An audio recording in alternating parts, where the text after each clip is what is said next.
नमस्कार, आप देख रहे हैं जेके 24/7 न्यूज। मैं हूं आपके साथ राजेश कुमार। वक्त हमारे खास कार्यक्रम डिफेंस स्पेशल का, आज हम ईरान को लेकर, क्योंकि ईरान में आतंकी हमला हुआ, यहां पर 10 लोगों की मौत, कुछ सैनिक भी शामिल हैं और कुछ भी शामिल हैं। वो ईरान जो मिडिल ईस्ट में आतंकियों को सप्लाई कर रहा है, क्योंकि हुती, हिजबुल्ला, हमास के पीछे ताकत है तो वो तेहरान है। वही तेहरान आतंक से, लेकिन कौन सा वो है जिसने तेहरान को रखा है, इसके ऊपर आगे हम डिटेल से बातचीत करेंगे। लेकिन साथ ही साथ जिस वक्त ईरान पर यह हमला हुआ, उसी बीच ईरान इजराइल और ब्रिटेन के खिलाफ कोई बड़ा कदम उठा सकता है, ऐसी भी खबरें सामने आ रही हैं। इसको भी आगे डिकोड करने की कोशिश की जाएगी कि क्या वाकई में ईरान ब्रिटेन या इजराइल की तरफ बढ़ सकता है, और अगर बढ़ेगा तो क्या फिर नेटो चुप रहेगा, ईरान चुप रहेगा। इसको भी आगे समझने की हम कोशिश करेंगे। एक और मुद्दा युद्ध से जुड़ा हुआ, साल रूस यूक्रेन की जंग चल रही है, जीता नहीं यूक्रेन, लेकिन इस बीच नेटो ने यूक्रेन की आर्मी को और मजबूत करने की, यानी कि अभी साल 1.5 साल लंबा खींच सकता है, समझने की कोशिश करेंगे। लेकिन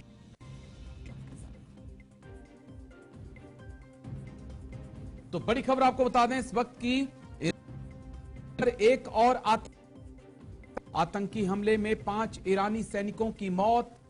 ईरानी सेना ने मार गिराए 8 से ज्यादा आतंकी।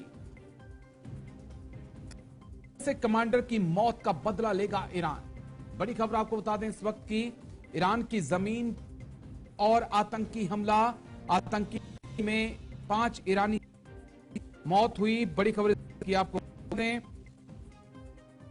8 आतंकियों को भी मार गिराया है। बड़ी खबर इस वक्त की, इजराइल एक कमांडर की मौत का बदला लेगा ईरान। इसको आगे डिटेल से हम समझने की कोशिश करेंगे, लेकिन पहले ग्राफिक्स के जरिए कुछ अहम जानकारी आपको दे दें, उसके बाद चर्चा की शुरुआत करते हैं। आतंकियों के निशाने पर ईरान, दक्षिण पूर्वी ईरान में 2 आतंकी हमले हुए, 8 आतंकियों और 5 सैनिकों की मौत हो गई। सिस्तान और बलूचिस्तान प्रांत में यह हमला हुआ। जैश अल अदल ने हमले की जिम्मेदारी ली। इससे पहले भी यह आतंकी संगठन कई आतंकी हमले ईरान पर कर चुका है।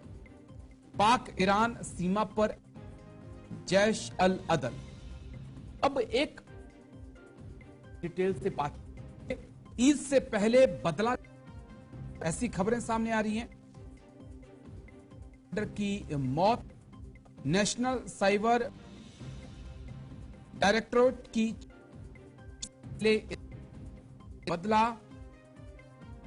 इस है, लेकिन साथ में ब्रिटेन के डिफेंस की चेतावनी नाम है एलन मेंडोजा। एक दावा है ईरान अपने बदले के इजराइल और ब्रिटेन पर 7 अक्टूबर जैसा हमला करवा सकता है।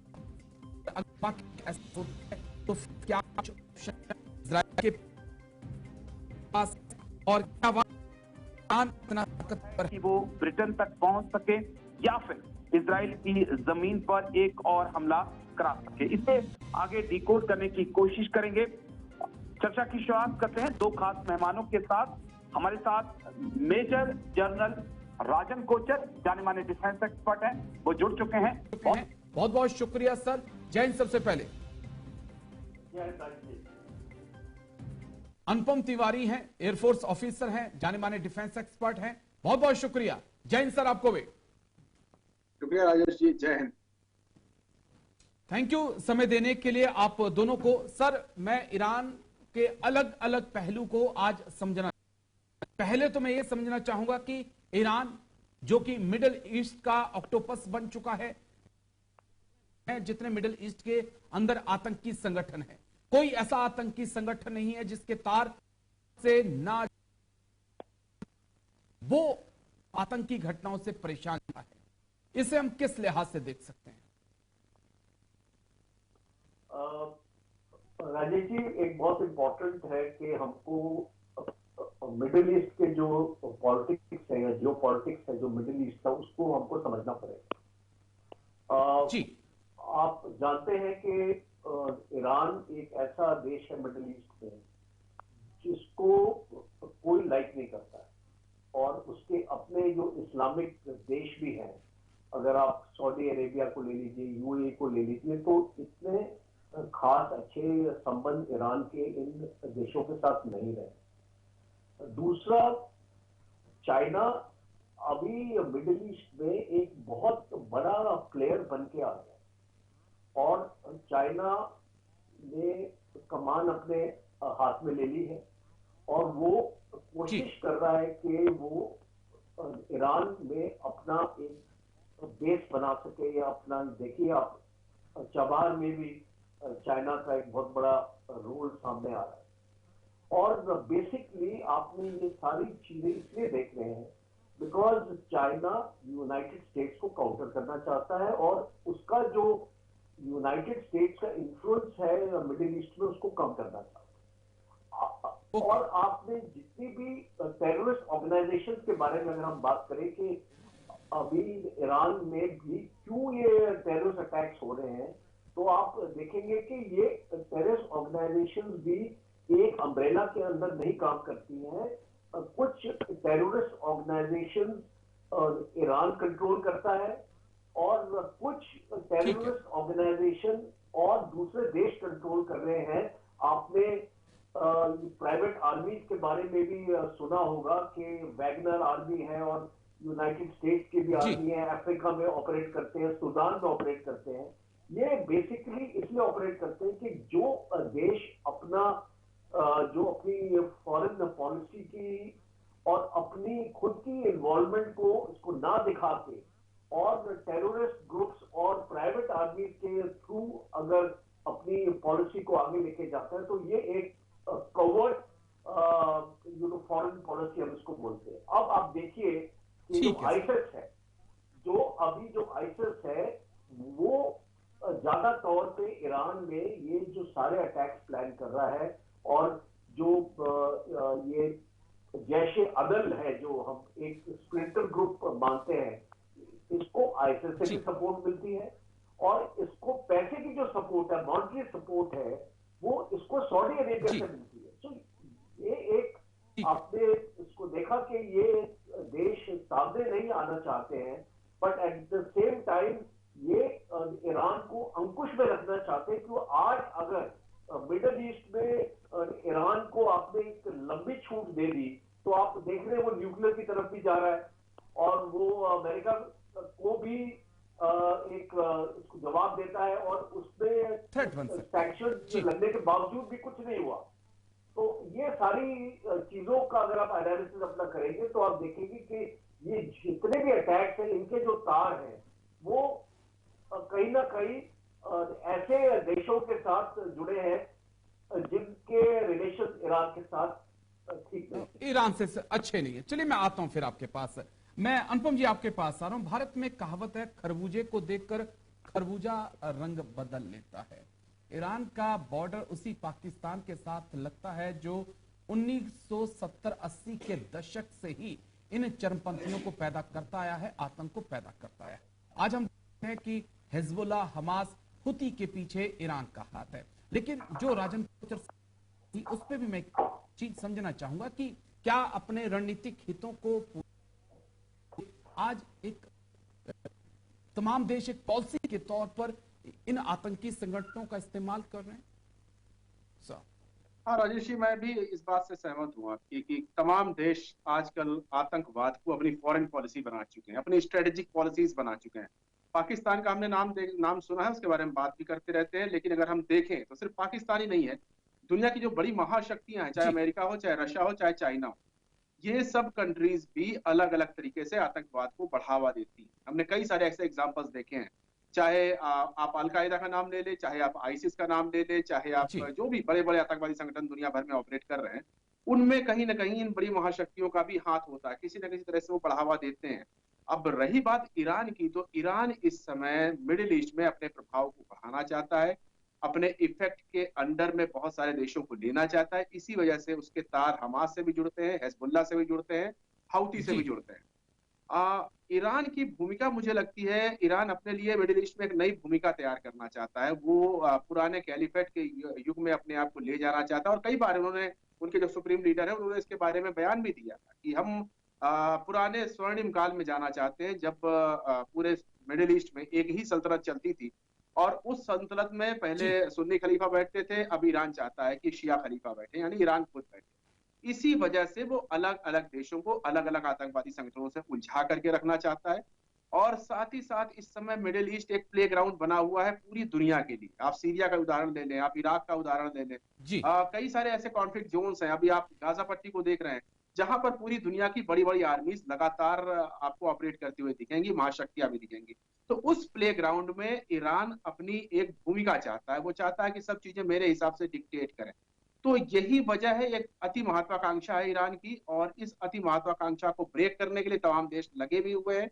जैसा कोचर सर ने भी बताया जी। था कि बहुत सारे ऐसे देश हैं, चाहे सऊदिया हो, सऊदी अरेबिया हो, चाहे यूएई हो, चाहे टर्की हो, कोई भी देश हो जो कि ओके। ईरान को कंटेन करना चाहते हैं, और ये डायरेक्ट नहीं आते हुए दिखना चाहते हैं। वो एक तरह से अलग अलग तरीकों से ईरान को कंटेन करना चाहते हैं। तो सिचुएशन बहुत ही यानी कि सब लगे हैं, कॉन्फ्लिक्ट। टिट फॉर टैट भी हो सकता है। एग्जैक्टली ईरान किसी राजेश के जी, साथ कर रहा है वही तो चल कोई रहा ईरान के साथ कर रहा है।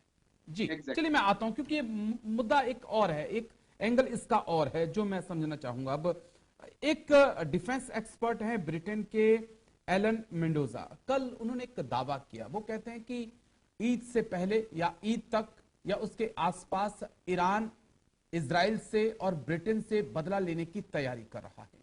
हम किस लिहाज से मेजर जनरल सर इसको देखें हम, कि क्या वाकई में ईरान ब्रिटेन या इजराइल पर और आतंकी हमला करा सकता है, और अगर ऐसा होता है तो राजन कोचर सर फिर रिजल्ट क्या होने वाले हैं मिडिल ईस्ट में? देखिए राजेश जी, ईरान की सबसे पहले हम इसको एनालाइज अपना करना चाहते हैं कि इसकी मिलिट्री कैपेबिलिटी क्या है। और क्या ईरान के पास ऐसी एयरफोर्स है, क्या ईरान के पास ऐसी स्टैंडिंग आर्मी है जो वो इन बड़े देशों को चुनौती दे सकती है, और जो स्पेशली वो देश हजारों किलोमीटर दूर है ईरान से, पहली चीज। दूसरी, जी। किस तरीके से ईरान इन पे वार करेगी वो हमको बहुत क्लियर है, क्योंकि ईरान के जो टेररिस्ट ग्रुप्स को पाल रखा है आज, हिजबुल्लाह को, हाउथीज को, और जो हमने इसको देखा हमास का भी एग्जांपल आप दे सकते हैं इसमें। आप देख इस्लामिक एक ऑर्गेनाइजेशन है, उसका भी एक आपको एग्जांपल, इस्लामिक जिहाद। तो ये सारी ऑर्गेनाइजेशन ईरान ने, उनके रिपब्लिकन गार्ड ने इनको ट्रेन किया है, और वो उनके पेरोल पे है, और ये डॉक्यूमेंटेड है, इंटेलिजेंस रिपोर्ट है कि इनको एक साल में एक पर्टिकुलर बजट अलॉट होता है ईरान की तरफ से। बिकॉज देखिए ईरान के पास पैसा बहुत है, ऑयल रिच कंट्री है, उसके पास रिसोर्सेज, पर उसके पास इस टाइप की फौज नहीं है, और ना ही उसके पास ऐसी मिसाइल कैपेबिलिटी है। और इसीलिए यहाँ पे चाइना का जिक्र करना बहुत जरूरी होगा, और पाकिस्तान का जिक्र करना। अभी बीच में एक इंफॉर्मेशन या इंटेलिजेंस रिपोर्ट आई थी कि पाकिस्तान के साथ ईरान की एक कोई सीक्रेट डील हुई है न्यूक्लियर टेक्नोलॉजी, वॉरहेड्स बनाने के लिए।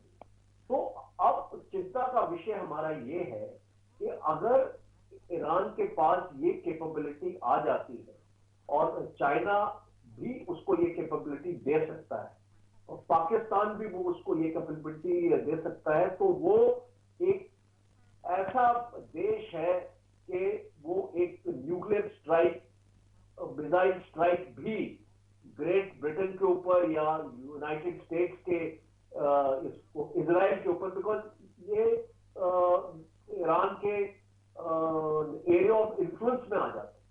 और इसीलिए अगर Okay. एक इजराइल के ऊपर एक भारी अटैक हो जाएगा तो आप समझ लीजिए कि वो एक इंडिकेशन है कि हमने अमेरिका पे अटैक कर दिया, बिकॉज वो उसका एलाई है। तो इस तरीके का ईरान ठीक है। की पॉलिसी रही है। और सऊदी अरेबिया की ठीक है, एयर स्पेस से जाएंगी ये सारी मिसाइल। तो अभी एक और क्वेश्चन ये आता है कि सऊदी अरेबिया को लेकिन सऊदी अरब में क्या तमाम capabilities है? डिफेंस सिस्टम अमेरिका के लगे हुए हैं, पॉसिबल नहीं होगा सर, जहां तक थार्ड की भी वहां पर तैनाती है और डिफेंस सिस्टम लगे हुए हैं। मैं आऊंगा, फिर आता हूं सर आपके पास। मैं अनुपम जी आपके पास आ रहा हूं। अनुपम जी, जो चीज मुझे समझनी है, क्योंकि जब भी ईरान की बात होती है तमाम चीजें निकल कर सामने आती हैं, कहा जाता है कि उसके पीछे इस वक्त रूस और चीन की ताकत है। मैं जो चीज समझना चाहता हूं, क्या ईरान मखौटा है इस वक्त, और वाकई में जो खेल है वो बीजिंग और मॉस्को मिलकर खेल रहे हैं, और क्या ईरान इन चीजों को समझ रहा है कि जो चीन रूस का साथ नहीं दे पाया, अगर आने वाले वक्त में नेटो या अमेरिका के निशाने पर ईरान आता है तो बीजिंग उसका भी साथ नहीं देगा? सर देखिए राजेश जी, अगर इस चीज को कायदे समझे तो ईरान को मुखौटा नहीं कह सकते हैं। ईरान एक एलाई बन के उभरा जी। है रूस और चीन का, और ओके। एक ऐसा एलाई बन के उभरा है जो कि रूस और चीन का जो एक नेक्सस क्रिएट हो रहा है, जो एक एंटी नेटो गठजोड़ बन रहा है, उस गठजोड़ में ईरान मुख्य भूमिका निभाना चाहता है। हकीकत यह है कि ये जी। ईरान की जो सिचुएशन है वो मुखौटे वाली फिलहाल नहीं लगती है, क्योंकि ईरान मिडिल ईस्ट के अंदर, आप चाइना को भी देखेंगे, मिडिल ईस्ट के अंदर अभी आपने देखा था कि ज्वाइंट एक्सरसाइज हुई थी, उसमें चाइना ने अमेरिका वगैरह के साथ भाग लिया था मिडिल ईस्ट में अगेंस्ट जी। The pirates. चाइना भी वहां पे एक्टिव था, ईरान वहां पर एक्टिव नहीं था। इससे समझ में आता है कि ईरान पूरी तरह से चाइना के इशारों पर नहीं चल रहा है, लेकिन ईरान चाइना के इन्फ्लुएंस को मिडिल ईस्ट तक पहुंचा रखता है। ये दोनों चीजें अलग अलग हैं, चाइना के कहने पर चलना और चाइना के प्रभाव को बढ़ाना। तो इससे चाइना का भी हित सध रहा है। ओके। चाइना भी इस सिचुएशन में नहीं है कि वो पूरी तरह से दखलंदाजी कर सके मिडिल ईस्ट के अंदर, मिडिल ईस्ट की राजनीति में। चाइना ये समझ रहा है कि धीरे धीरे करके ही ऐसे एलाई बना करके वो सेंट्रल एशिया में, मिडिल ईस्ट में अपनी पैठ बढ़ा सकता है। उसी तरह से वो ईरान को इस्तेमाल कर रहा है, उसी तरह से वो और सेंट्रल एशियन नेशंस हैं, कजाकिस्तान, ताजिकिस्तान, इन सबको भी इस्तेमाल कर रहा है, अपनी पहुंच बनाना चाहता है और उन रिसोर्स तक पहुंचना चाहता है जहां पर वेस्टर्न पावर्स की सुप्रीमेसी थी। तो चाइना अपने व्यापारिक हितों को देख रहा है, जी। उसी के सहारे अपने स्ट्रेटेजिक पॉइंट ऑफ व्यू को डेवलप कर रहा है। लेकिन ईरान की यहाँ पर मंशा बिल्कुल क्लियर है। ईरान सेंट्रल एशिया में नहीं, मिडिल ईस्ट में ही अपनी ताकत बढ़ाना चाहता है। ईरान सेंट्रल एशिया तक जाना भी नहीं चाहता है, वो सिर्फ और सिर्फ गल्फ तक रहना चाहता है, और गल्फ में वो इजराइल के प्राइड को तोड़ देना चाहता है, क्योंकि इजराइल के प्राइड को तोड़ने का मतलब है पूरी वेस्टर्न पावर्स को ब्रेक कर देना। और यहां पर इजराइल अपनी एक भूमिका देख रहा है और अपने हिसाब से वो सारी चीजें चल रहा है। रही बात रूस की, तो जी। रूस निश्चित तौर पर बैकअप दे रहा है ईरान को। अभी 2 दिन पहले ही खबर आई थी कि ईरान ही वो नेशन था जिसने इंटेलिजेंस शेयर करी थी कि रूस के अंदर कोई बड़ा आतंकवादी हमला होने वाला है। तो यहाँ पर रूस ओके। और ईरान आपस में नजदीक आते हुए भी दिखाई दिए थे। यानी कि यहाँ पर भी आप ये नहीं कह सकते हैं कि रूस का मुखौटा है ईरान, बल्कि ईरान और रूस एक एलाई की तरह काम कर रहे हैं। और जब मैं फिर वही पहली बात पे लौटता हूं मेरा कि मेरा ये मेरा एक जो एंटी सवाल था, नेटो गठजोड़ बन जो मैं चीज, तेहरान को अगर ये उम्मीद है कि आने वाले वक्त में अगर नेटो के खिलाफ या अमेरिका के खिलाफ चीन या रूस उसका साथ देंगे, तो शायद वो गलतफहमी में है, क्योंकि जिस प्रकार से अगर बीजिंग मॉस्को का साथ नहीं दे रहा है तो तेहरान का साथ भी नहीं देगा, लड़ना उसे अकेले ही पड़ेगा।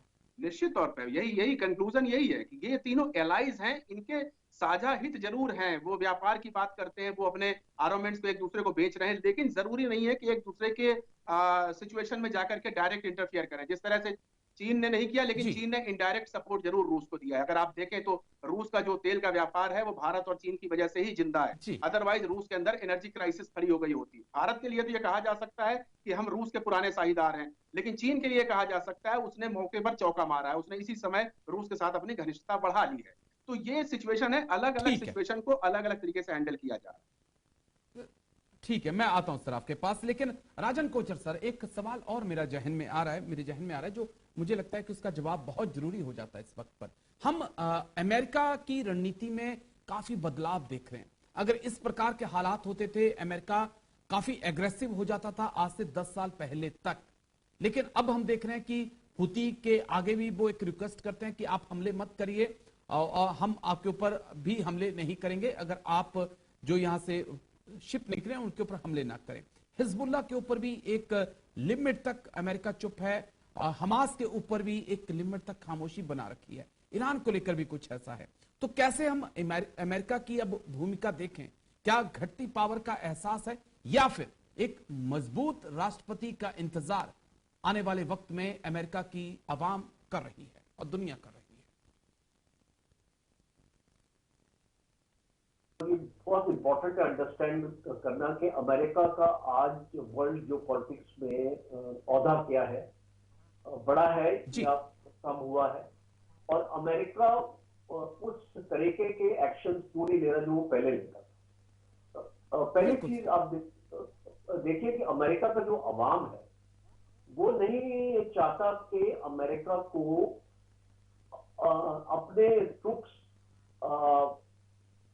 बूट्स ऑन ग्राउंड कहीं पर भी जाने चाहिए, बिकॉज अमेरिका बॉडी बैग जब आते हैं अमेरिका में तो उससे अमेरिका की पॉपुलेशन पे, पब्लिक पे बहुत फर्क पड़ता है। और आपने अफगानिस्तान का मैं आपको एग्जांपल दूं कि अमेरिका अफगानिस्तान से वापस क्यों आ गया, उसकी यही वजह थी कि अमेरिका की वहां कैजुअलिटीज हो रही थी और अमेरिका को कुछ ऐसा ज्यादा एडवांटेज हासिल नहीं हो रहा था। आज यूक्रेन में अमेरिका ने और नेटो ने डिसाइड किया कि हम यूक्रेन के अंदर नहीं जाएंगे, लड़ाई नहीं लड़ेंगे, बिकॉज हमको बॉडी बैग्स नहीं चाहिए। देखिए आज अमेरिका की पॉलिसी बदल गई है वर्ल्ड जो पॉलिटिक्स की, बिकॉज अमेरिका नहीं चाहता कि अमेरिका के अपने जवान लाइन ऑफ फायर पे आए, और साथ साथ अमेरिका की जो डिफेंस इंडस्ट्री है जिसको अमेरिका आगे लेके जाना मांगते हैं। आपने सुना होगा कि जापान ने भी अपनी पॉलिसी अभी बदल दी है, सेल्फ डिफेंस फोर्सेज अभी नहीं रही है।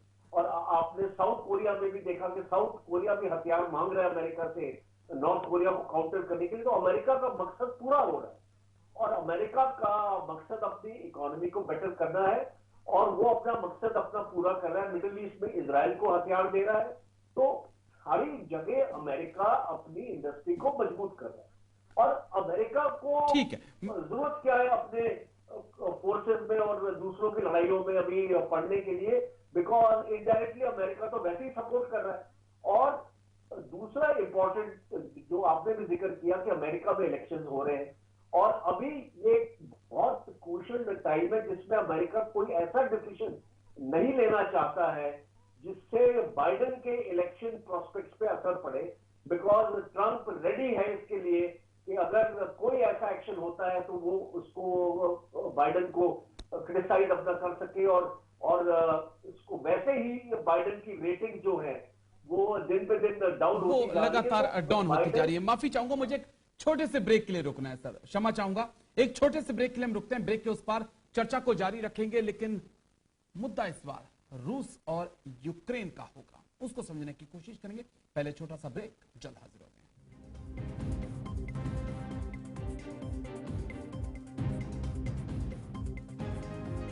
ब्रेक के बाद आपका स्वागत है। एक नजर इस वक्त की बड़ी खबर पर, फिर सीधा अपने एक्सपर्ट्स के पास हम चलते हैं। तो बड़ी खबर आपको बता दें, रूस ने यूक्रेन पर तेज किए हमले, रूस ने यूक्रेन की पोस्ट को उड़ाया, यूक्रेन को फिर से मदद देने जा रहा नाटो। 2 साल से चल रही है रूस यूक्रेन जंग। बड़ी खबर आपको बता दें इस वक्त की, रूस ने यूक्रेन पर तेज किए हमले, रूस ने यूक्रेन की पोस्ट को उड़ाया, यूक्रेन को फिर से मदद देने जा रहा नाटो। 2 साल से चल रही है जंग। जल्दी से ग्राफिक्स प्ले कर दीजिए एक बार, उसके बाद फिर एक्सपर्ट्स के पास हम चलेंगे। जिस फाइटर जेट का हम जिक्र करने जा रहे हैं, S-34 फाइटर जेट ने पूरा कमाल किया है। अधिकतम वजन इसका 45,100 किलोग्राम है, 12,100 किलो ईंधन इसमें आता है, अधिकतम गति 1900 किलोमीटर पर आवर है, 1100 किलोमीटर की इसकी कॉम्बैट रेंज है, माफ करिए, लेकिन फेरी रेंज की बात करें तो 4500 किलोमीटर है, 56,000 फीट की ऊंचाई तक जा सकता है। ये काफी अहम फाइटर जेट है। लेकिन नेक्स्ट ग्राफिक्स प्ले कर दीजिएगा। यूक्रेन की मदद करेगा नाटो। रूस के खिलाफ नाटो की तैयारी, यूक्रेन को मदद देने जा रहा नाटो, सैन्य साजो सामान के जरिए मदद, यूक्रेन को दिए जाएंगे नए हथियार, मिसाइल और ड्रोन पर ज्यादा फोकस। रूस को लेकर पोलैंड ने भी चिंता जताई थी। उसके बाद नाटो एक नई मदद का ऐलान कर सकता है। हम सीधा एयरफोर्स ऑफिसर अनुपम तिवारी सर के पास हम चलते हैं। अनुपम जी, मैं नेटो की बात करूंगा, लेकिन क्योंकि हम बड़े अहम मुद्दे पर बातचीत कर रहे थे, अमेरिका और नेटो अलग नहीं है। मैं अमेरिका को लेकर सोच रहा था कि अमेरिका की तो अर्थव्यवस्था ही इस बात पे चलती है कि दुनिया में जितनी जंग होंगी उतने हथियार बिकेंगे, जितने हथियार बिकेंगे डॉलर उतना मजबूत होगा, अमेरिका की जेब में उतना ही पैसा आएगा। और अगर अमेरिका धीरे धीरे मिडिल ईस्ट, एशिया, अफ्रीका से अगर अपने कदमों को पीछे खींचेगा तो कितना असर अमेरिका की इस इकोनॉमी पर होगा जिसके बलबूते वो डॉलर के जरिए दुनिया पे राज करता है। देखिए राजेश जी, निश्चित तौर पर अमेरिकन इकोनॉमी का एक बड़ा चंक हथियारों की बिक्री से आता है, जो कि अमेरिका पूरी दुनिया में अलग अलग देशों को बेचता रहता है। और जितनी ज्यादा जंगें होंगी उतने ज्यादा उसके हथियार बिकेंगे, इसमें भी कोई शक नहीं है। लेकिन ऐसा नहीं है कि हर जगह ये सही रहता है।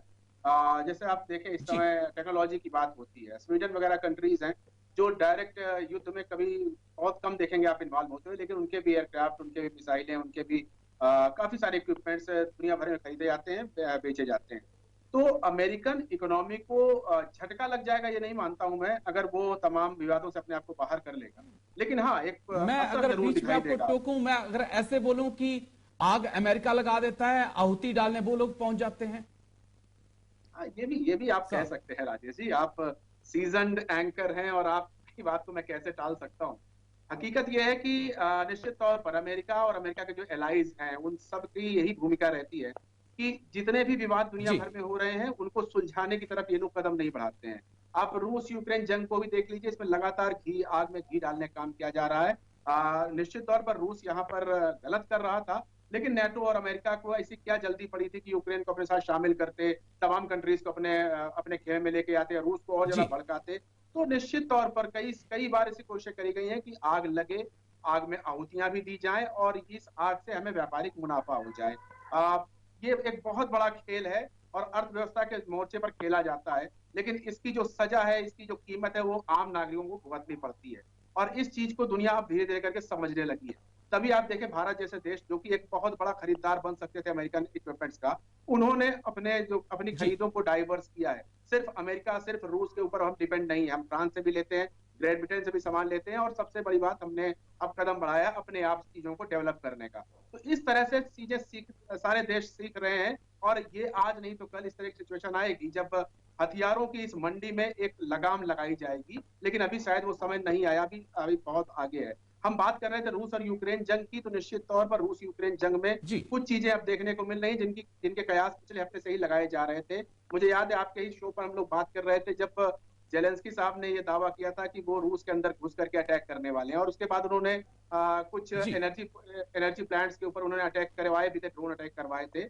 और ये एक ऐसा कदम था जिसके बाद सबको पता था कि रूस अब पलटवार करेगा, और रूस ने जबरदस्त पलटवार किया। SU-34 जैसे एयरक्राफ्ट लगा दिए हैं और लगातार बॉम्बिंग कर रहे हैं, मिसाइलें ड्रॉप करी जा रही हैं।